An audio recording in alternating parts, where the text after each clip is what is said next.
आलेल्या संकटांवर मात करत मोहिमेवर निघायचं हे तुमच्याकडूनच शिकलोय आम्ही राज. एका विद्यार्थ्याला घेऊन राजधारा शिवसंस्कार फाउंडेशन रायगडाकडे निघाली.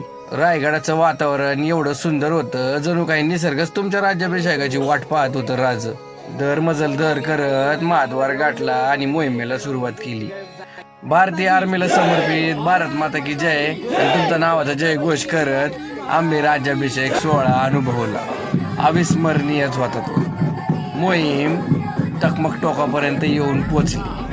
टकमक टोकापासून मोहिमेचा समारोप आम्ही साक्षात राजमाता जिजाऊ आऊसाहेब यांच्या समाधीपाशी केला. डोळ्यात अश्रू अनावर झालं राज. कारण प्रत्येक निष्ठावंत मावळ्याची जीवनात एक शेवटची इच्छा असते, आपल्याकडून सदरेवर ईश्वर सेवा घडावी आणि ती ईश्वर सेवा घडून आम्हाला तुमचा आशीर्वाद मिळाला.